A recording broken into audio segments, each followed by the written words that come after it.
Sanders event in case you missed it.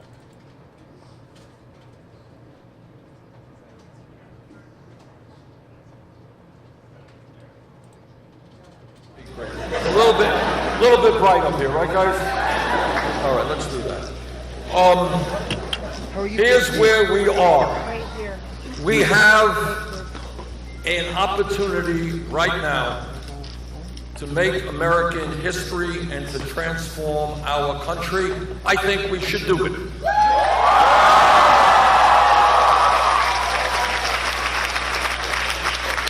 I believe that we need a political revolution, a revolution in which millions of people who previously have given up on politics in America, have turned their backs, have given up in disgust in many respects. And I believe that we need to involve young people, many of whom have never been involved in the politics.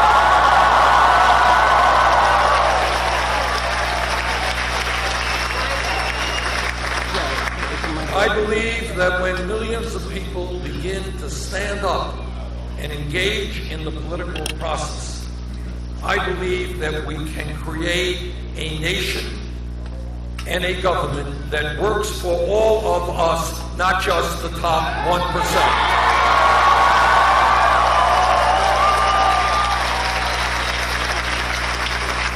Now, some of you may know our campaign is on a bit of a roll. We have won. Despite all of the pundits' views, we have now won 6 out of the last 7 contests.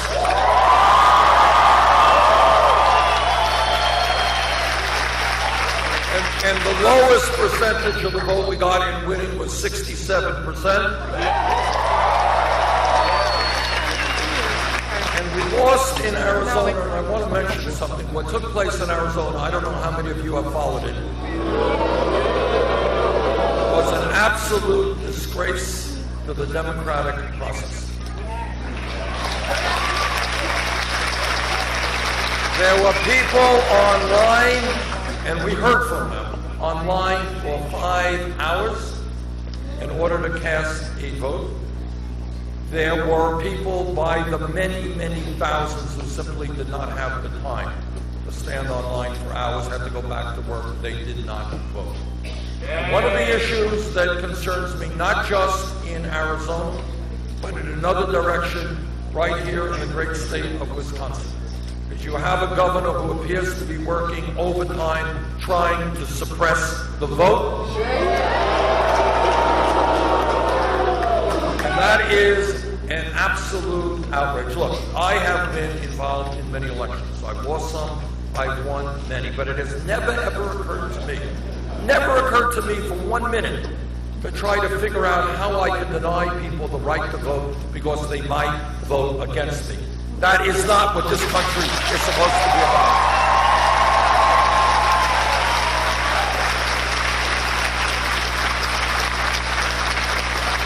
So I say to Governor Walker and all other Republican governors, if you don't have the guts to participate in free, fair, and open elections, get out of politics, get another job.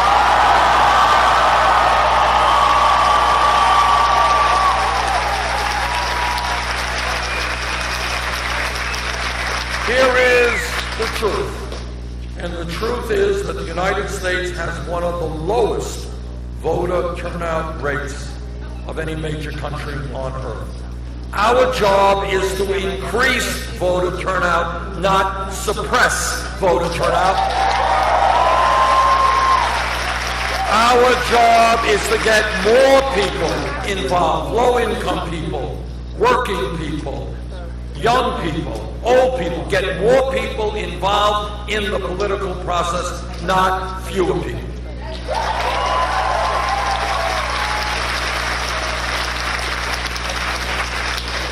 And when we talk about democracy, one of the points of this campaign in fighting for the future of America is to revitalize American democracy, which means large voter turnouts, one person, one vote.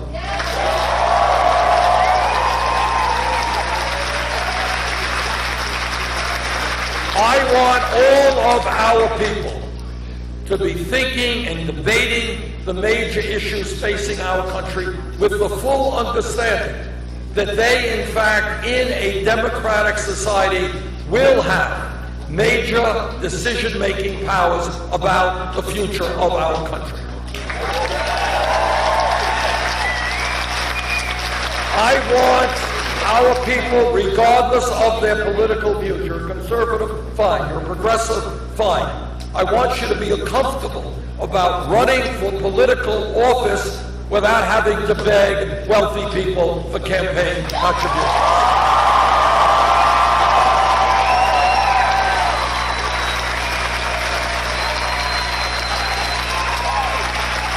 And that is why, if elected president, I will do everything I can to overturn this disastrous Citizens United Supreme Court decision.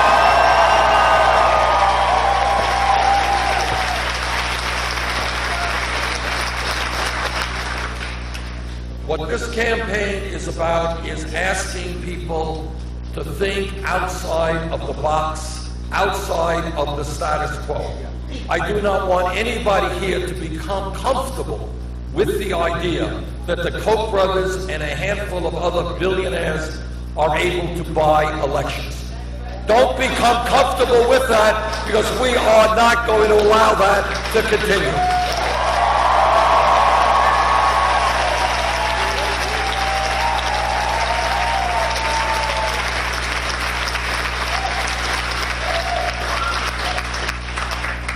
But it is not only a corrupt campaign finance system and voter suppression which we have got to address as a people. It is also a rigged economy. And this is something you don't see on television very much. You're not going to read about it in the newspapers terribly often. And that's another serious problem that we have as a nation. And that is, who determines what our reality is. Is it going to be CNN and CBS and ABC, or is it going to be us?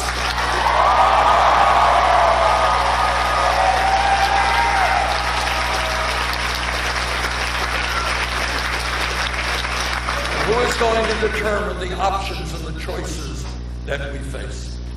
So when we look at the economy, this is where we are. This is not going to get on TV very much. But the reality is that the top 1/10 of 1% today owns almost as much wealth as the bottom 90%. Anybody think that's what the American economy should be? Today, at a time when 47 million people are living in poverty, where half of the kids in our public schools are on free or reduced lunches, where children in America are sleeping in cars with their parents, top 20 people in America own more wealth than the bottom 150 million Americans, half of our country. Today in America, and I will give you a very specific example, 1 out of a million examples of what a rigged economy is about. A rigged economy is not just massive levels of income and wealth inequality. It is taking from the middle class to support the rich. All right, that's what a rigged economy is about. Give you an example. Wealthiest family in America is who? Walton family owns Walmart. Walmart is the largest private sector employer in America. The wages they pay their workers are so low that many of these workers are forced to go on Medicaid, food stamps, or affordable housing. And who pays for the food stamps, the Medicaid, and the subsidized housing? You do. So in essence, what you have is the middle class, through higher taxes, is subsidizing the wealthiest family in America. That is absurd. And that is why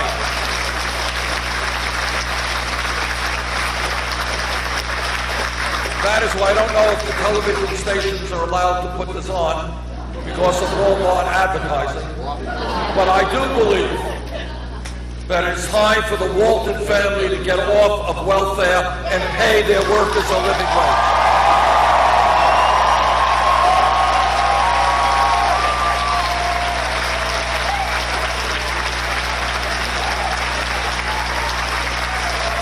But it is not just wealth inequality. It is what's going on day after day after day in our economy. And what's going on is we have today millions of American workers who are working longer hours for lower wages. They have seen over the last decade, 2 decades, 3 decades, their adjusted income, inflation adjusted for income, going down. They're paying more for health care, they're earning less income. What we have now in my state and in your state, if people working not 1 job but 2 jobs or 3 jobs, trying to cobble together enough income and some health care. Let me remind the young people who probably will not believe me when I say this, but check it out.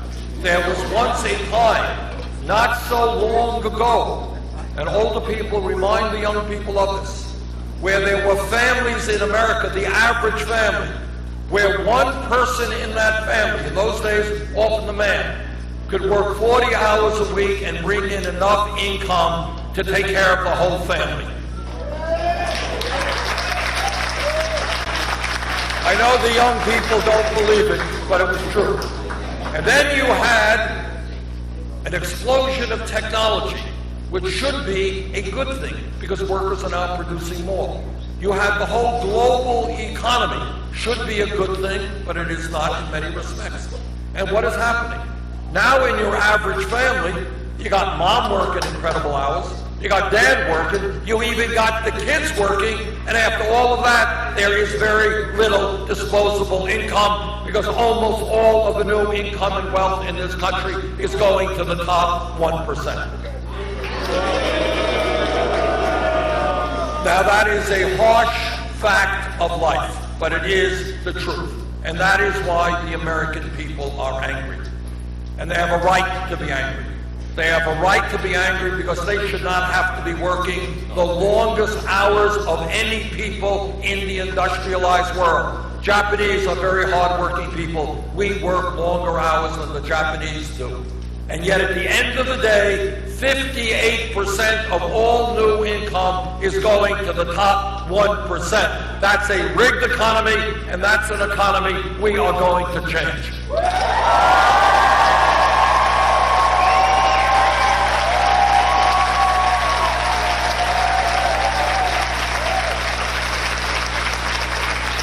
So these are some of the issues. You've got a corrupt campaign finance system, so that your governor gets subsidized by the Koch brothers. And then you have elected officials who do the bidding of the wealthy and the powerful. And then you got a rigged economy in which the middle class continues to disappear. And then you got something else out there that we got to deal with. And that is a broken criminal justice system.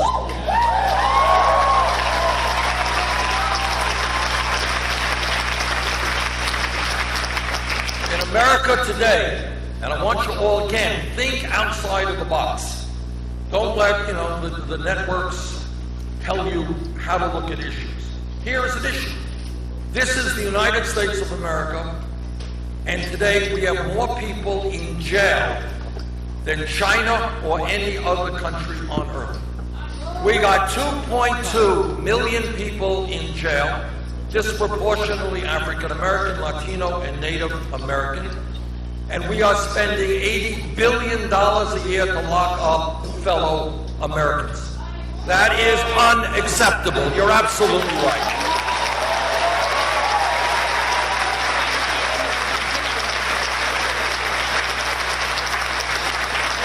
So we are spending huge amounts of money, taxpayer dollars, to destroy people's lives and lock them up.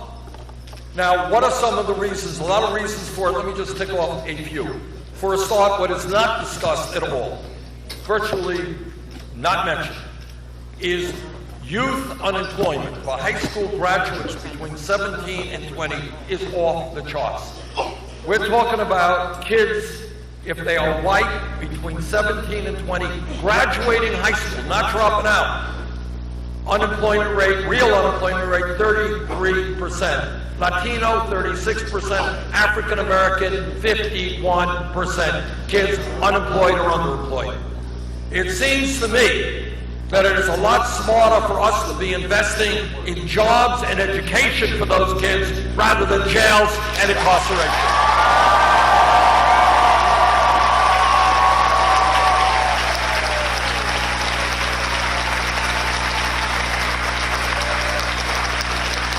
Will it be expensive to find jobs and job training and good education for those kids? Yeah, it will. But it'll be a hell of a lot cheaper in terms of dollars and human life than locking them up.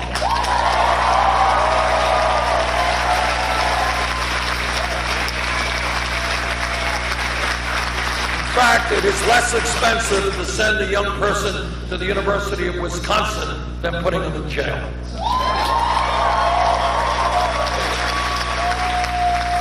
When we talk about criminal justice reform, we need to take a hard look at local police departments all over this country. You are tired, I am tired, the American people are tired of seeing police officers shoot unarmed people, often minorities.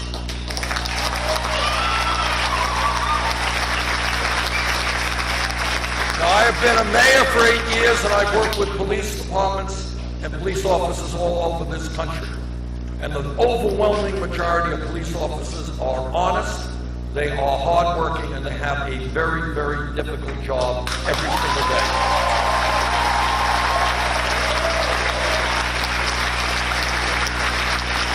But like any other public official, if a police officer breaks the law, that officer must be held accountable.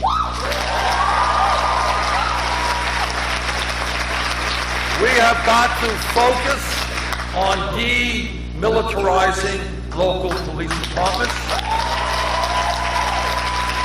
We have got to make police departments reflect the diversity of the communities they are serving. We have got to do away with corporate ownership of prisons and detention centers.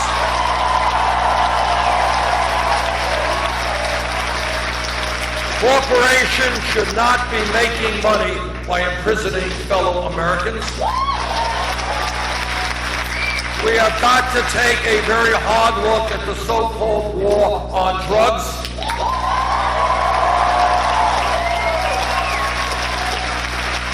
Truth is that many millions of Americans now have police records over the last 30 years for being arrested for possessing marijuana. And if you got a police record and you're a young person, you know what? That is not a good thing. That impedes your ability to get a job. You can't get a job, you can't get income, you do other things which are not good. Today, in Washington, the Federal Controlled Substance Act lists marijuana as a Schedule I drug right alongside of heroin. Now, people can argue about the pluses and minuses of marijuana, but it truly is not a killer drug like heroin.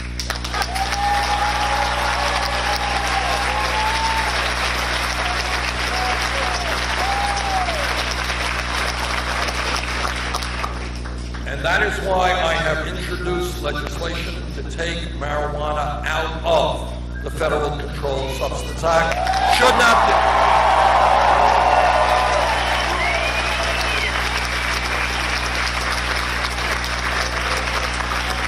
When we talk about drugs, which is a very significant problem in this country, my state of Vermont, neighboring New Hampshire, all over America, we're looking at very high levels of opiate addiction, heroin addiction every day.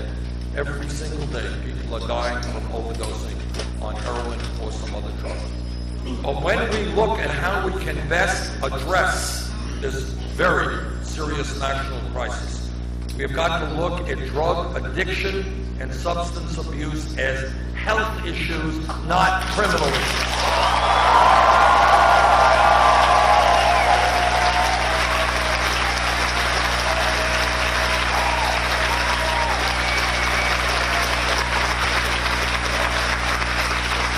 As you all know, I am running for the the Democratic nomination against Secretary Hillary Clinton. And I want to just tick off in as objective a manner as I can the very serious differences that we have on some major issues and approaches to politics. Number one, we have to make a choice. Is an insurgent campaign 10 months, 11 months ago when I began this campaign. And that is, should we establish a super PAC in order to go out to Wall Street and corporate America and beg them for money? Well, after about 1/10 of 1 second of discussion, we decided not to do that.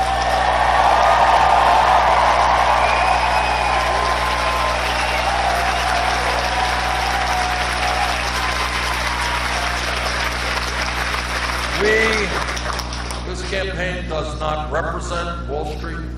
We don't represent corporate America. We don't represent wealthy campaign contributors. And we decided to not establish a super PAC. But what we did do, and this is really quite extraordinary and something that I never would have dreamed could have happened. We went out and we asked the middle class and working families for help. And what we said is, look, if you want to support a campaign which is prepared to stand up to the billionaire class, which is prepared to profoundly change national priorities in this country, we need your help. And what happened has blown me away completely. Over the last 11 months, we have received more than 6 million individual campaign contributions. That is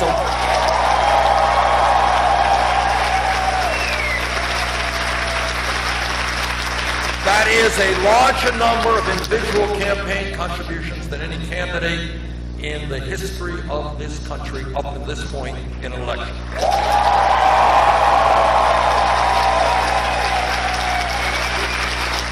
Anybody know what the average contribution is?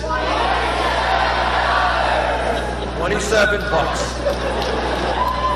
And that is in itself a revolutionary development in American politics. Something that very few of the pundits or the political scientists would have dreamed could be possible. And what it has shown is that we can run a winning national campaign without being dependent upon big money interests. That is pretty good.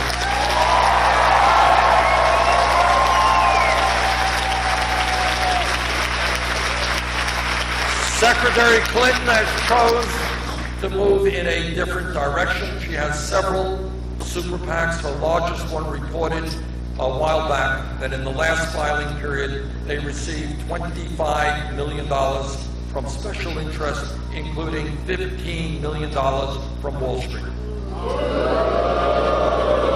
Now, Secretary Clinton and every other politician who receives money from special interests always has the same response. Not going to influence me. They're just giving us millions of dollars for the heck of it. Well, the question that we have got to ask, not just for Secretary Clinton, but for any special interest that puts millions of dollars into a campaign, why are they doing that? What do they expect in return? You can say whatever you want about Wall Street, and in my view, the business model of Wall Street is fraud. You can say whatever you want about them, but these guys are not dumb. They know how to make investments, and they invest for a purpose. Now, Secretary Clinton has also given a number of speeches before Wall Street financial institutions and has been paid some $225,000 a speech. Now, I kind of think that if you're going to get paid $225,000 a speech, it must be a brilliant speech. It must be a mind-blowing speech. It must be a speech written in Shakespearean prose. And I kind of think that if the speech is that fantastic, that the Secretary should share it with the American people.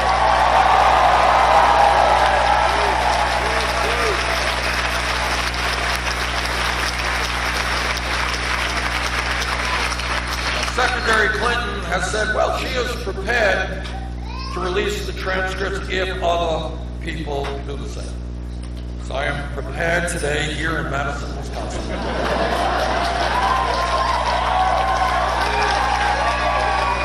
very, very serious moment, to make a major public statement, right? I am prepared to release all of the transcripts of all of the speeches that I have given to Wall Street. There aren't any!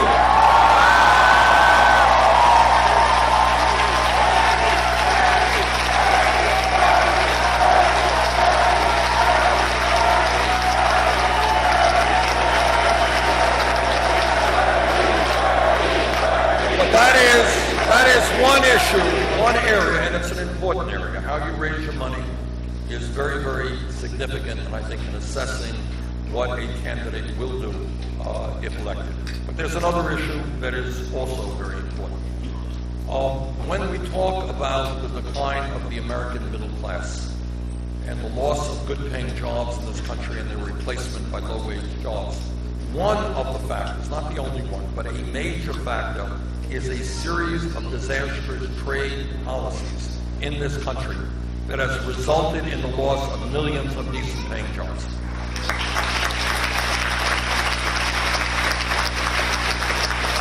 Now, this is not a sexy issue. The media doesn't cover it very much at all. But what it means is in Wisconsin and in Vermont and all over this country, you have situations where corporations who help write these trade agreements, and by that I mean NAFTA and permanent normal trade relations with China, many other trade agreements, they were written for a very simple purpose.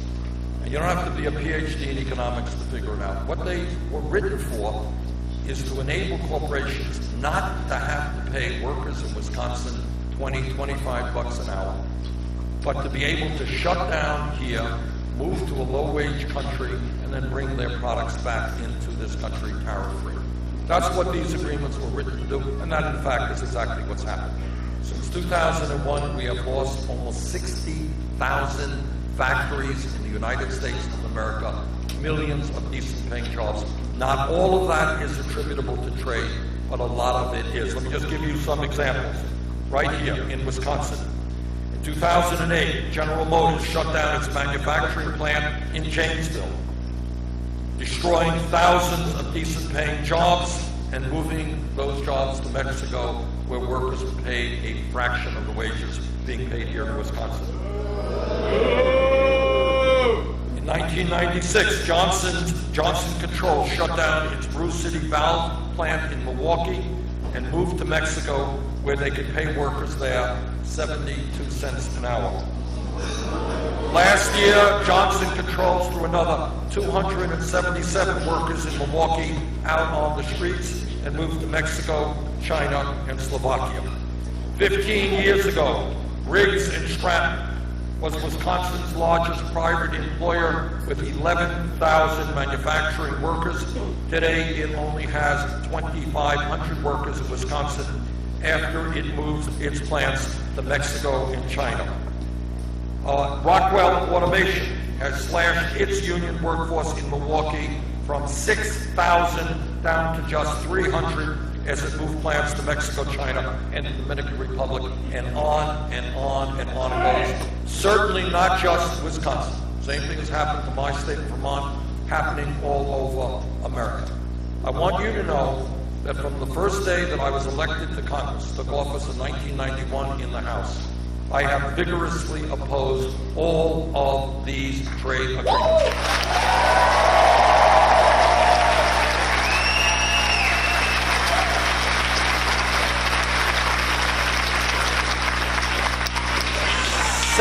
Secretary Clinton, over the years, has supported virtually every one of these trade agreements.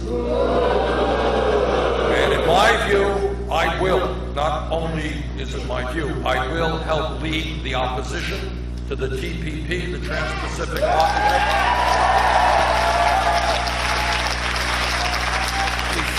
Before she ended up opposing it, she had supported it on many, many occasions. I have never supported the TPP. It is simply a continuation of past disastrous trade policies.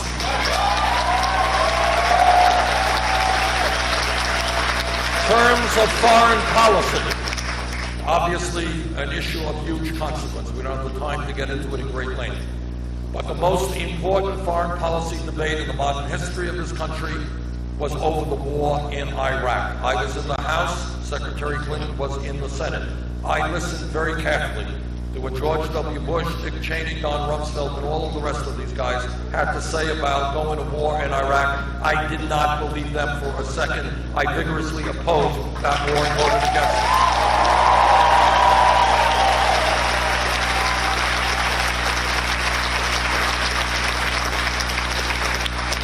Secretary Clinton heard the same evidence that I did. Her judgment was different. She supported that war. We have significant differences in terms of our approach to foreign policy, and what I will tell you is that in terms of the Middle East, number one, yes, we have got to destroy ISIS, but number two, we have got to do it in a way that does not get our men and women in the armed forces in perpetual warfare in the Middle East.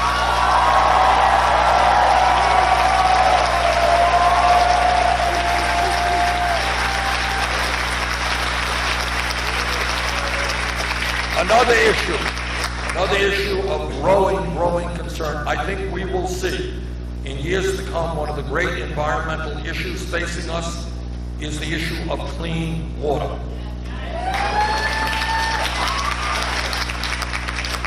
Flint, Michigan is not the only city in America struggling with providing clean drinking water to its people, and unless we get our act together, that situation will become worse. I do not believe that we should continue fracking.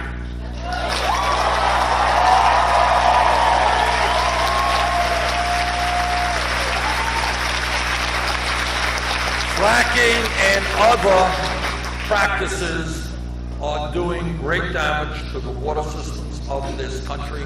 We've got to bring that to an end. Secretary Clinton has a different position on that.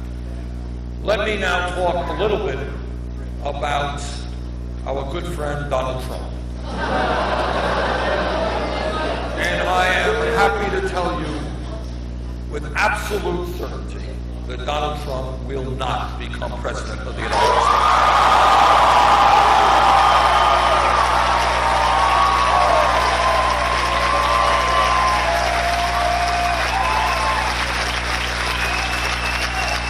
Now, for a start, and this touches on another issue, is that very often the establishment says, well, you know, Bernie Sanders is a nice guy, but he can't win a general election. I want everybody here to understand that in almost every national poll, which has Democrats running against Trump and other Republicans, not only do I always beat Trump by large numbers, the last CNN poll had us 20 points ahead of Trump.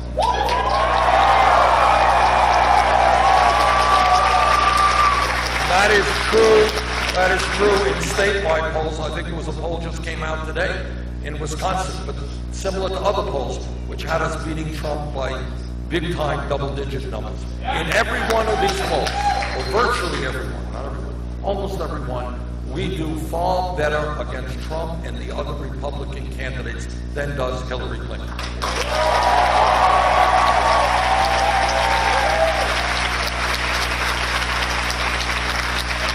So if Democrats want to make certain that we do not have somebody like a Trump in the White House, I think Bernie Sanders will be the strongest candidate to defeat Trump.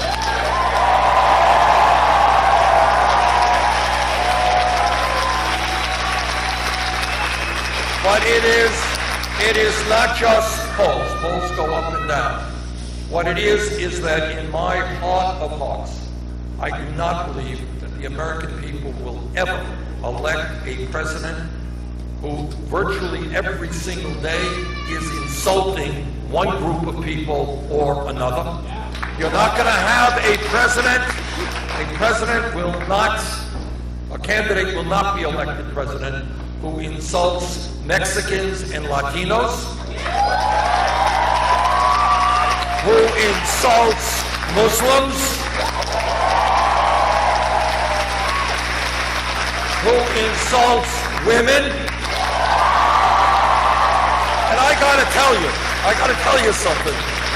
You know, needless to say, you know, I pay a lot of attention to what's going on our side, so I don't worry all that much about the Republicans. But what I can perceive, the American people are just flabbergasted at the nature of this Republican campaign. Here you have incredibly important issues facing the American people.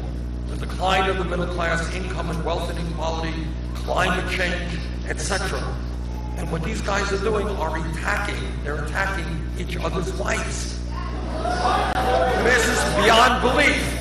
And it is something not only, I think, beyond comprehension to the average American, but if you are a sane Republican, you are looking at this in disbelief.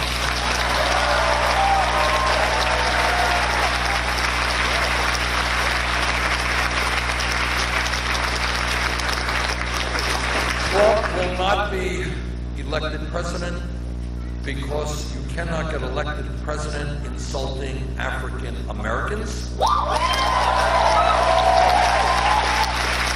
And I want everybody to remember, sometimes people have forgotten this, that well before he became a candidate, Trump was one of the leaders of the so-called birther movement. Remember that? And that birther movement was not a joke. It was a very ugly effort to delegitimize the presidency of the first African-American president in our history. That was not an accident. This was not somebody saying, well, I don't like Obama or I disagree with Obama, that's fine. This was trying to convince the American people that Barack Obama was not the legitimate president of the United States. That was an ugly and vicious and dangerous attack waged by Donald Trump. Right.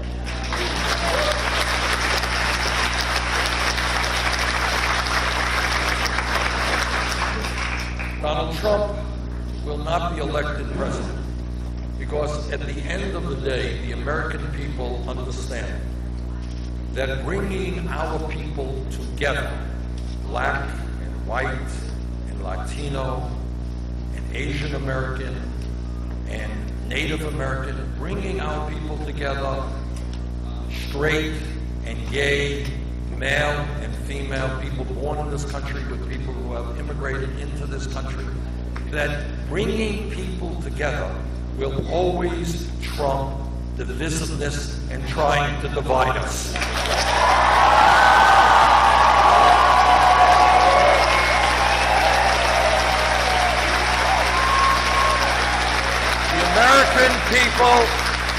The American people instinctually understand that supporting each other, the concept of togetherness, that you have got to be there for me and my family, and I and my family have got to be there for you. That concept of supporting each other will always trump selfishness.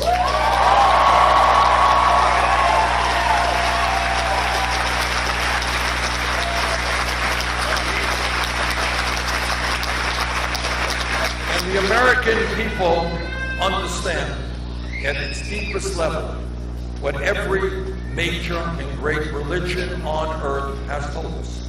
And whether it's Christianity or Judaism or Islam or Buddhism or any of the other great religions, what they have always told us is that at the end of the day, love always trumps hatred.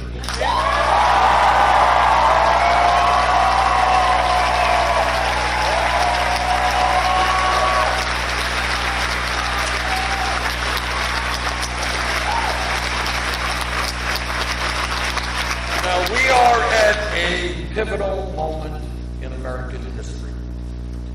We have massive levels of income and wealth inequality.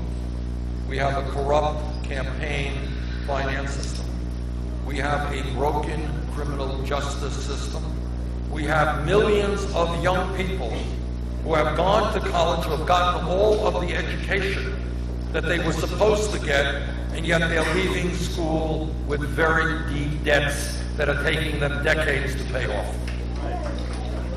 We have women in America earning 79 cents on the dollar compared to men. We are the only major country on earth that doesn't guarantee paid family and medical leave. We are the only major country on earth that does not guarantee health care to all people as a right. And as a planet, not just a nation, we are facing the extraordinary global crisis of climate change. And I'm a member of the Senate Committee on the Environment. I've talked to scientists all over the world. And what they are telling us is that we do not get our act together in a reasonably short period of time. The planet that we will be leaving our kids and future generations will not be a planet that is healthy or habitable. And what we have got to do is have the courage to stand up to the fossil fuel industry and transform our energy system away from fossil fuel to energy efficiency and sustainable energy. That's what we have to do.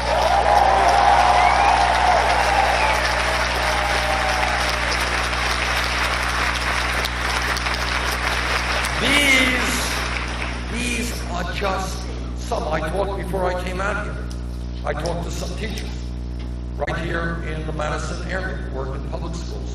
And they're talking to me about the fact that, if you can believe it, we have young people now who do not want to go into teaching, which is such an important profession, because of the constant attacks on teachers, on the low wages that teachers are now experiencing. So you add all of those up, and there are more. These are the issues that we have got to face as a nation. Now, everybody in this room knows that real change never ever takes place from the top on down, not throughout our history or not throughout world history. Real change only takes place when millions of people come together, stand up, fight back, and say that the status quo is simply no longer acceptable.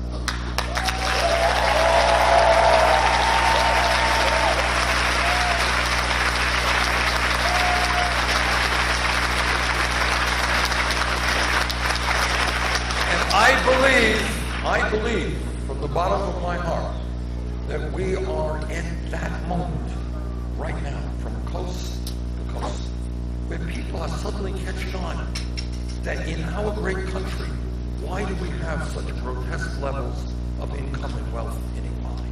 Unacceptable. Why are we a nation which has a corrupt campaign finance system after all of the years in which we were lecturing the whole world about democracy? We are now in a position where billionaires are capable of buying elections. And the American people are saying, unacceptable. The American people are looking around and they're seeing 2.2 million people in jail, lives being destroyed. Unacceptable.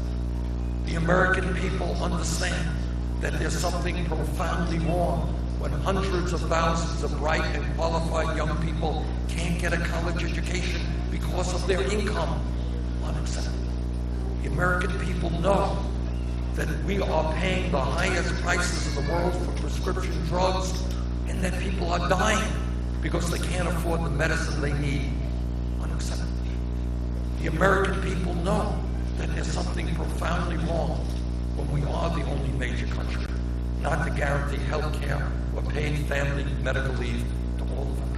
So from coast to coast, people are sitting there, they're thinking about these issues. And what they are concluding, I believe, is that we need a government today that represents all of us, not just wealthy campaign contributors.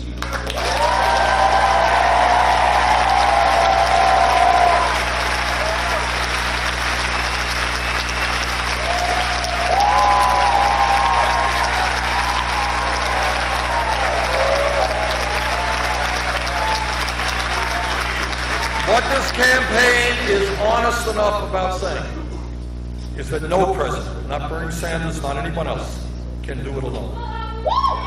We need, this is surely not a one-person show. It can't be done. We need millions of people to become engaged in the political process in a way that we have not seen in the modern history of America. Now, on Tuesday, there is going to be a very, very important Democratic primary here in Wisconsin. And let me be very blunt with you. We will win if the voter turnout is high. We will lose if the voter turnout is low. It is as simple as all of that. So what I am requesting is that for all of those people in this great state of Wisconsin, which has, by the way, such a profound and great progressive history, one of the more progressive histories in America.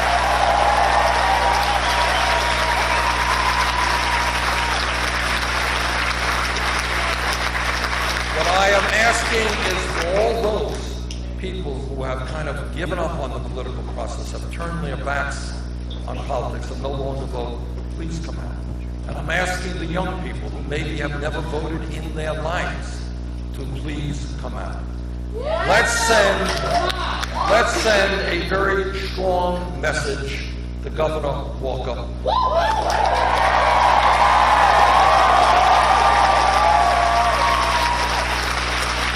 And let's show Governor Walker that his voter suppression efforts will not work. Thank you all very much.